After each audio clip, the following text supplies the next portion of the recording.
Stage మీద ఉన్నటువంటి పెద్దలందరికీ, ఇక్కడికి వచ్చినటువంటి నా బంధుమిత్రులందరికీ హృదయపూర్వక వందనాలు.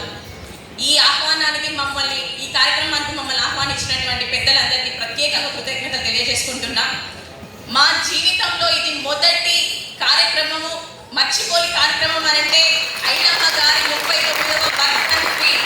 అది మన కాంగ్రెస్ ప్రభుత్వంలో మమ్మల్ని గుర్తించినందుకు చాలా చాలా కృతజ్ఞతలు మా ఐలమ్మ వారసులందరి తరఫున తెలియజేసుకుంటున్నాను.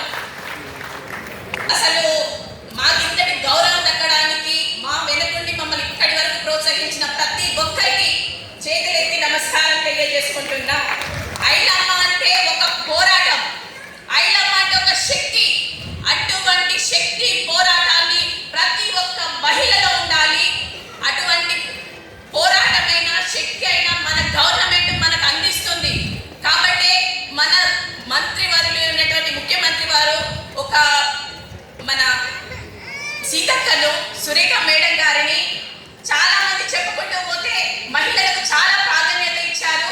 మహిళలు అనంటే దేనిలోనైనా ముందుంటారని మన ప్రభుత్వం మనల్ని గుర్తిస్తుంది. కాబట్టి చాలా కృతజ్ఞతలు తెలియజేసుకుంటున్నా. ఈ అవకాశం ఇచ్చిన పెద్దలందరికీ చాలా చాలా కృతజ్ఞతలు. పెద్దలు సామాజికవేత్త ప్రొఫెసర్ కంచె ఐలయ్య గారు ఒక విషయం